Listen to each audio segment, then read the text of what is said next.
third time's the charm. We always like when they will get our life together with the program.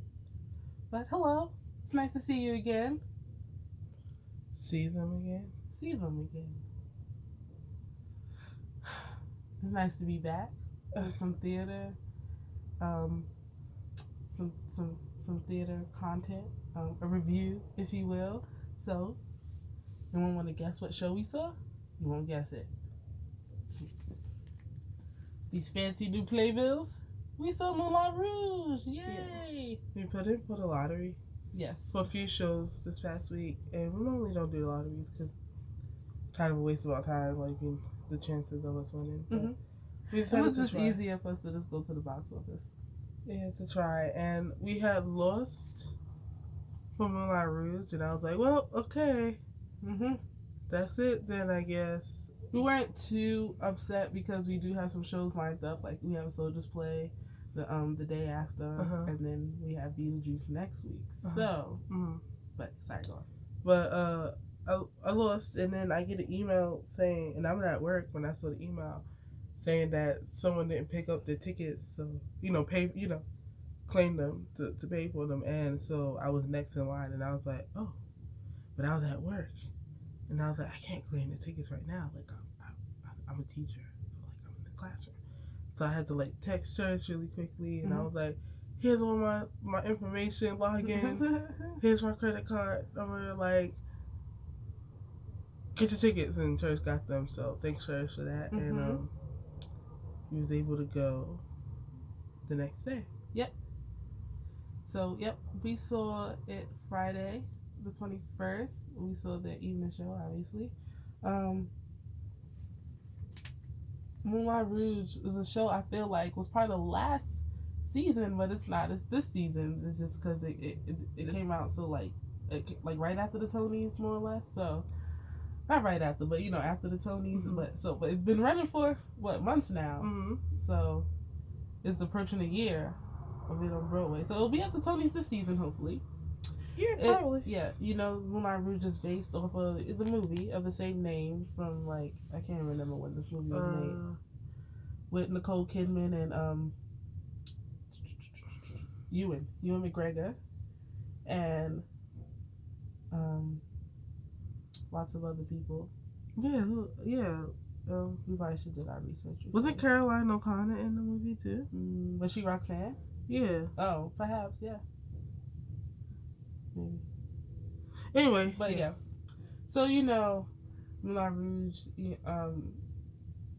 do you want to say what it's about, or? That's okay, you get that. You sure? Okay, so you hold the playbill now, and I get to do the synopsis. Whenever I do synopsises, they're always long, drawn out, and that. Anyway, so Moulin Rouge is basically the story of Christian, who is a writer who travels to Paris, and he's looking for the Parisian experience of a creative.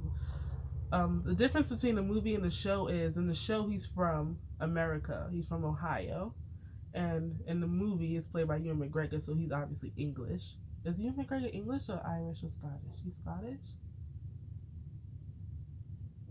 Anyway, in the movie he's from the UK. And then, so he comes to Paris, and he meets this group of other artists, and one's a songwriter. They're singer-songwriters, and not songwriters, whatever.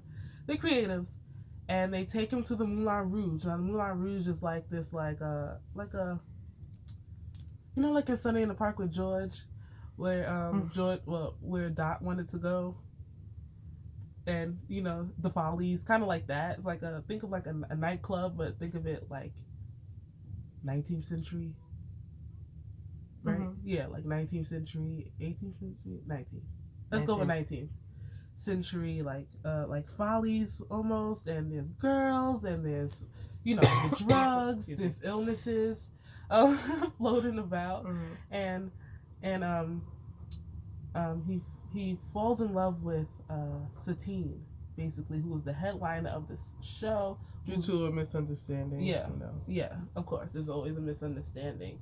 Now the show is run by a Ziegler, Harold Ziegler, who's like a big, like a boss, like a show boss. He's like Ziegler. He's all about his girls, and then Satine is the end all, the be all, the sparkling diamond. Thank you, Jay. And we find out that the Moulin Rouge is struggling, like financially, and they'll probably all end up on the streets, but because there was no equity back then. Yeah, but Ziegler has lined up like this rich duke, to come in, and hopefully, if Satine plays her cards right, she can be set for life.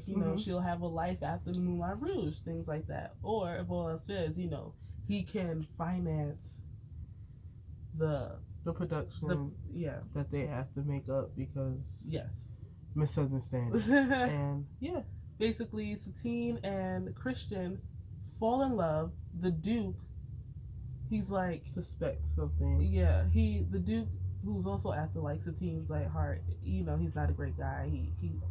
He now owns the Moulin Rouge. He owns Ziegler, who owns everybody. He says this multiple times. He's very possessive over Satine, and he thinks, basically like her love, her body is like his to buy. Like everyone else should get over it, and that's not the case. So Satine is, suffering from consumption, basically, and tragedy ensues.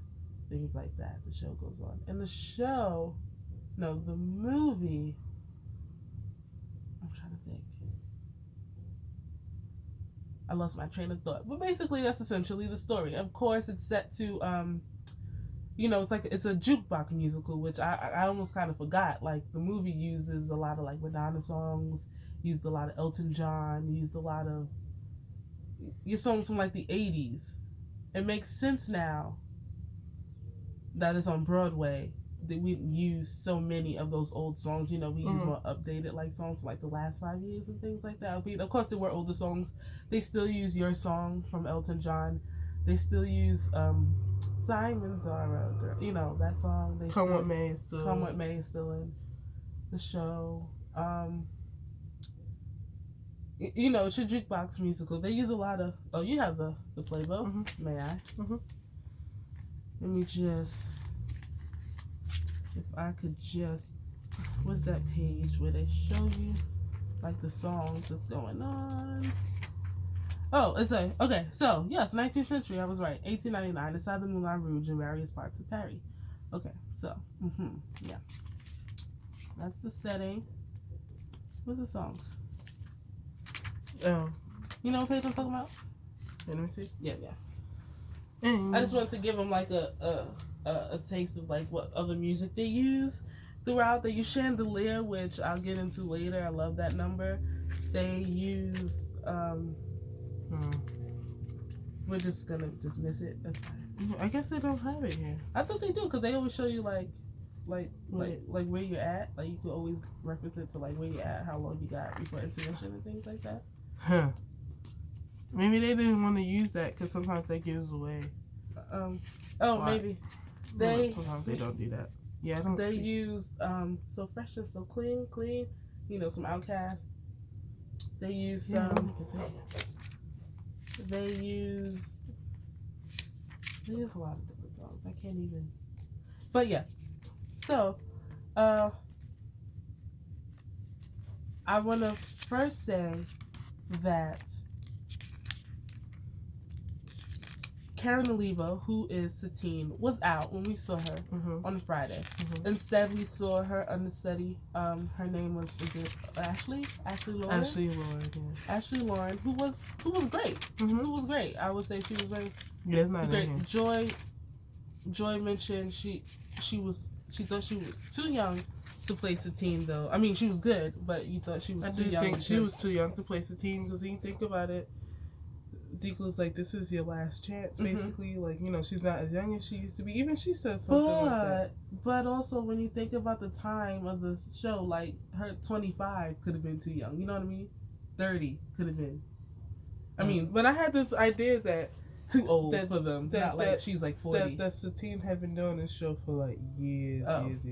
I guess so. But I don't know. I thought she was a bit. I mean, it works. It's not like it doesn't work, but I thought she was very young. Yeah, and I was just kind of finding it hard to believe. Like, I'm like, she literally has no other options the way she looks like right now. Not in Paris. You know, Paris was crazy back then. France was crazy back then. It's like, anyway. But, so she was a teen. Ashley Lauren was a teen. Aaron Tveit was our Christian. Mm-hmm. He's so cute. He's adorable. Sar and Gauja, that's he was Toulouse. Danny Burstein was our and the guy who played Ziegler, right? I'm saying his name right, Ziegler. Yeah, Ziegler. Who else am I missing? Tam Mutu was the Duke, who was scary. That was like my first introduction to like Tam Mutu. Like, I knew about him, like in like, you know, West End and things like that, and also like he did Broadway too. But you know, I've heard his name. I never seen him live in anything. He was kind of scary. He scared me at one point during the show, which I'll also get back to. Who else am I missing? Yeah, other stuff. But, you know. Is that the main cast? Ricky Rojas plays Santiago. Oh, okay. Ricky Rojas. Okay, so yeah. Our seats, I'm assuming the lottery seats, are all similar to our seats, which were extremely partial view. Extremely partial view. Very surprising that they didn't market partial view. Otherwise, I wouldn't have been so like shell shocked. Yeah. The theater is beautiful. They turned the Al Hirschfeld out. It's so, the mood lighting, the red lights. There was a windmill that we didn't see because of where we were. Like, they have seating on the stage almost. Not on the stage, but cut out, and you can sit at like bistro tables. The can. Yeah. And that's what the seats were called, can seats. Yeah. And the boxes, there was an elephant that was gorgeous. There were like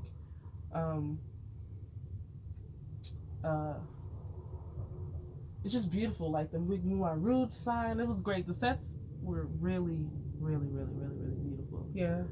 So that, yeah. But we missed a lot of it based on where we were.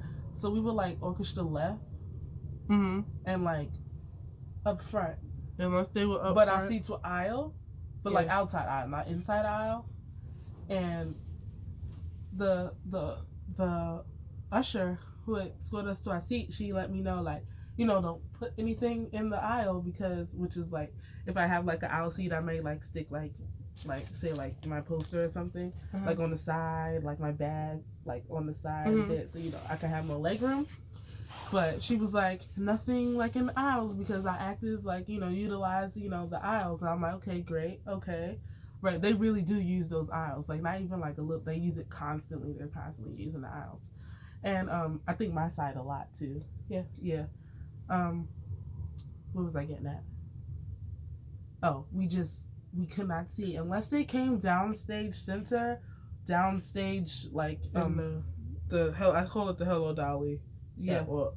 Like the catwalk. Yeah, if they didn't go like stage left or anything, like we couldn't see it.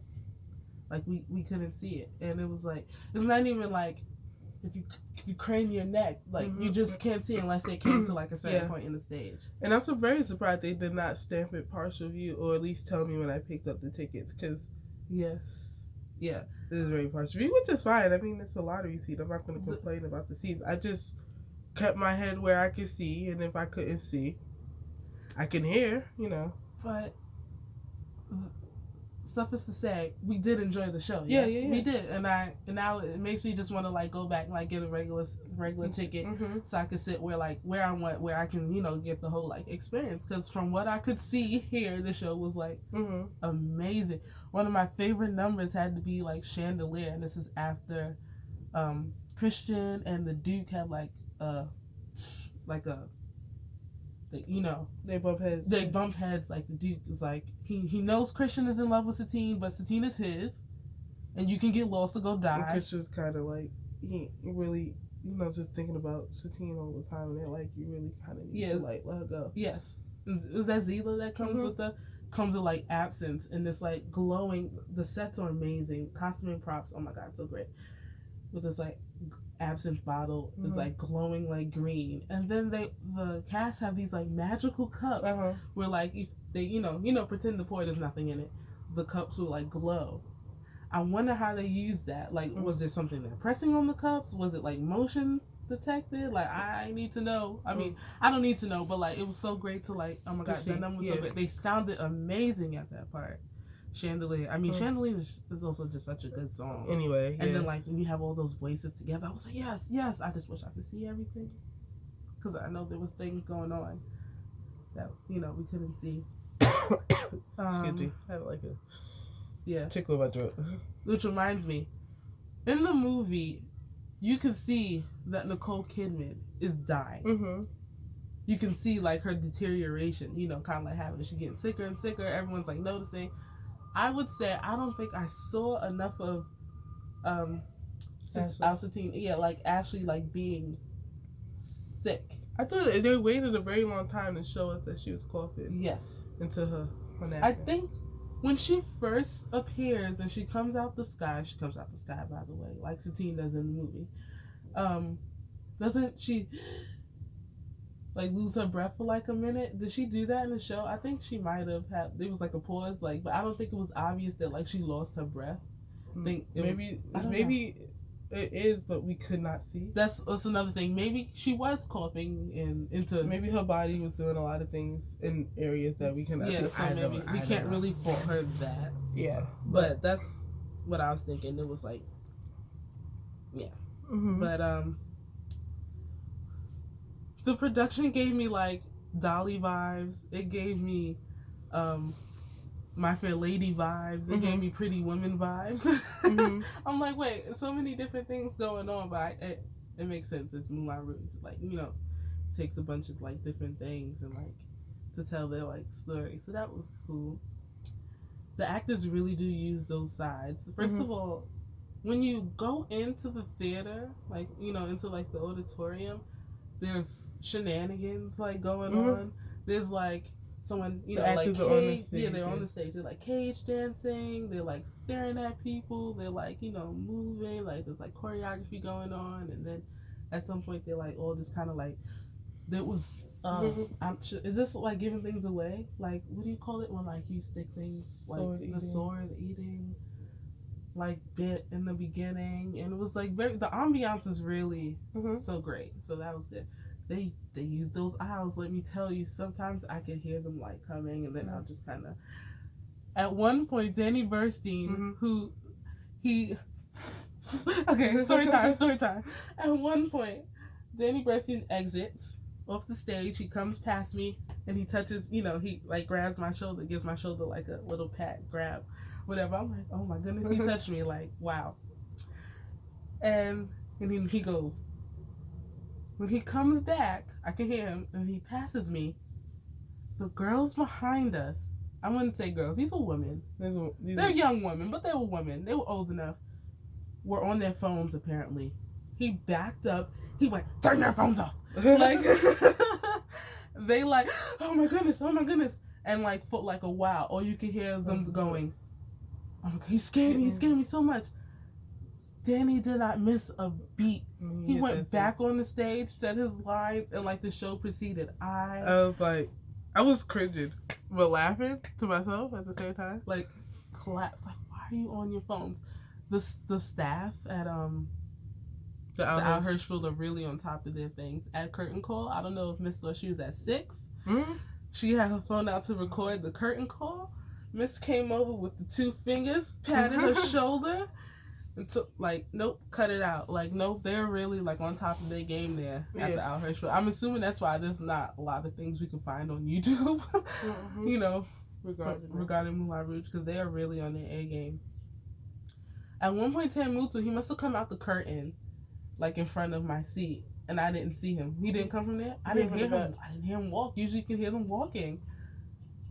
He moved and said something. He wasn't moving that fast because he didn't have a fast entrance. Oh. So he was just... Joy, when he moved and he said something and moved, he scared the daylight out of me. I did not see him. He's dressed in all black. That was something. I saw him. You saw him? I could not. I was focused on the stage. Another point in the show, the man in front of me, I think English was not his first language. He was like a tourist. But he like was repositioning his jacket and his scarf fell. And he didn't notice or didn't care or didn't think it was a big deal to like reach for it at the time. I'm not sure. I don't think he noticed though. Yeah. Was there in front of the steps that the actors have been using all show. This is the second act. They've been using this all show. And I just see it sitting there. I'm like, oh my goodness. I think this was during Roxanne. It was during Roxanne. You know, Roxanne is like the big like tango. Is it tango?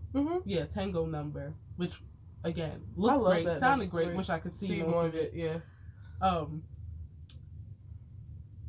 It was Roxanne. They would carry the men were carrying the ladies on the stage. Yeah. And I saw his scarf was there, but I didn't know that they were going to be using it like right after, right at the end of the number. I just grabbed his scarf because I couldn't. I was like, oh my god, if someone gets hurt on his scarf, and I like dropped it in his lap, and he's like, and then literally. Right after that, when the actors like coming down the stairs, I saved lives, people. I saved lives. So, yeah.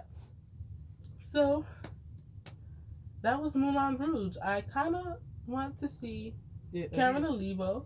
I will definitely like to see it again. I mean, if we don't see it's fine. When we went back the next day, I looked to see. Do about a day again. We went to Schwackery. That's on the same block as Schwackery. I was like, let me hop in and see if Karen is actually on tonight. She was not, and Sar was out, and two other people. I think maybe another person. I think three people out with. As when we saw it, it was just her. I was like, oh, interesting. We did stage door after the show. This was probably one of the most chillest stage doors I have ever seen for a Friday night. I have never. First of all, when Kinky Boots was at the Outlet Shield, I'm like, why? Those people were drunk. It was always a massive people was always like, don't go that way at this time. When Kinky Boots was there, but it was very not. It was very chill. Only two, right? Only two of the actors actually stage door, it happened to be Aaron Tveit and Ashley Lauren. So that was great. We got our Christian and our Satine. I was really hoping Sar would have come out because we've been, following Sar since Fela. He was Fela and Fela. We actually, we were, oh my goodness.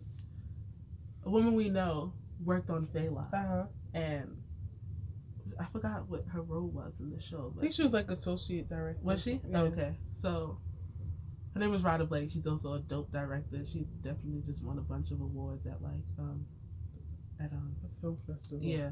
What film festival though? Is this Sundance? It might have been Sundance. Yeah. She's amazing. So she, was affiliated with the show. So she got us. She took us to see it, and we also got to go backstage. Our first and only time backstage. I mean, walked past walked onto a Broadway stage. Past the ghost light, can you imagine? And at the time we're 16, 17? Yeah.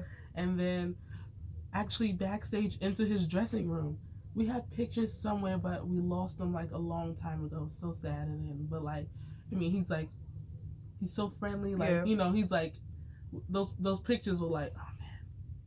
I would have liked to seen him, want to know if he remembered us or anything like that. But that's also how we got. Fela was also the show that introduced us to Saquon Singba. We've obviously been fangirls ever since.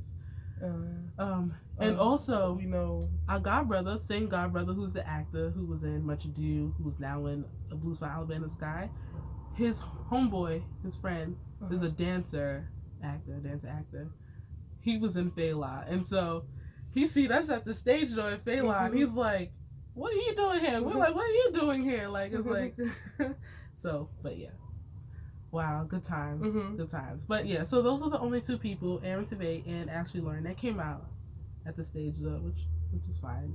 And then we just, we got their signatures. Yeah, the John Hancock. So if you can see. Oh, this show was also the debut of this like genius idea that we saw in another Broadway vlog. It was 6. Yeah, 6. Like, yeah, Yas Queen, I think, with Abby Wheeler. Was it like this? You did like that. Yeah. Right? Mm-hmm. So, pro tip. Someone we saw had a clipboard, and they put their playbills on it. And now look at this sturdy thing to write and signature and scribble, and then you can get more than if it's both of us and we have a poster. Yeah. And we want like all of it signed. It's easier for one of us to just hold like 2, and then someone holds the poster. Yeah. And I was like, and Ashley was like, "Oh my God, you're a pro."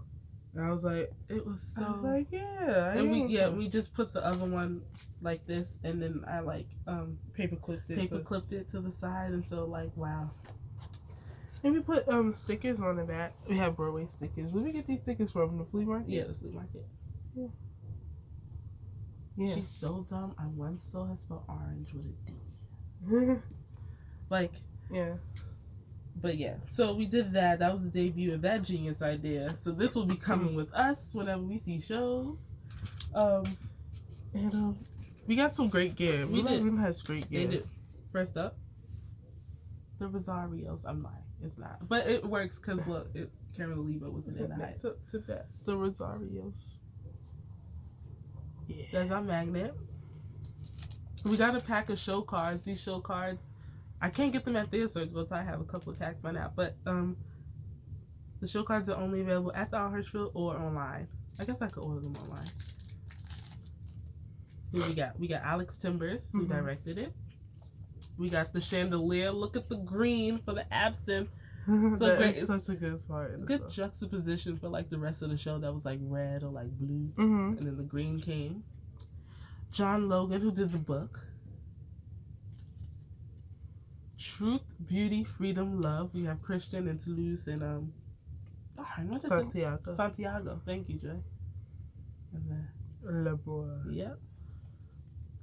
And then we have the elephant. Oopsies. And then on the back, Christian. Think back. Try to remember your first real love affair. Remember what that was like? Everything from here on will make more sense if you remember that madness. And then there's Christian, Aaron Tveit, and Karen Oliva on the back of it. And then there's the elephant. So those are the show cards that we got. We also got, first of all, look at this wonderful branded bag. If anyone cares about branded bags, I didn't know that was a thing that people cared about until Inked and Proud. Moulin Rouge, the musical. Inside the bag, they have branded cups. It does not say Jameson. I mean, it does, but it doesn't just say that. These, yeah. So there's that. We have so many red cups. We do. So popular color shows. And then we have. Can you see? Bring it down. Oh, sorry. Moulin Rouge. This is the logo shirt. They have Moulin Rouge has a lot of different like little. They were like, which one do you want? Magnet. Me, I cannot make decisions. Yeah. So. There is when in doubt, just go logo. Yeah, when in doubt, just go logo. Unless you're at 6, then just get all the queens. So there's that, and then something. Oh, you see something else. This is like, do you want a tote bag? Like, this is the only thing that we deviated from the logo. Yeah, this is like the exclamation point with the windmill. Yeah, and then it's gonna look fire. This is Aaron Tveit. And then up here is Ashley Lauren. Yeah. So we got our 2, Christian and Satine. Yeah, some guy was like at the safe store. He was like, "Do you like frame these?" We actually like framed them and hang them. Yes. Yeah. As much as we can. Literally, like right now, we're like sharing the space. And it's very tight. We're very limited on like wall real estate right now. But in the near future, goodness gracious, in the very near future, hopefully. When we have our bigger space, we'll be able to showcase our window cards. Because right now we have 1, 2, 3, 4, 5, 6, 7, 8, 9, 10, 11, 12, 13, 14, 15, 16, 17, 18. No, I don't think it's 17. Let me double check. 1, 2, 3, 4, 5, 6, 7, 8, 9, 10, 11, 12, 13, 14, 15, 16, 17. I think we have space for 3 more. 1, 2, yeah. 3, 4 if we squeeze. If we take that down, I guess. I kind of like that there, though. I mean, yeah, but Yeah, we can take it down. yeah. So, thank you so much for watching this video. Now we're back to the long videos. I see. Oh well. But stay tuned when we saw Soldiers play. Mm-hmm. We should probably talk about that. And we have Beetlejuice next week. And we'll end up talking about that. Thanks for watching. Bye. As the Brits say, ta. Bye.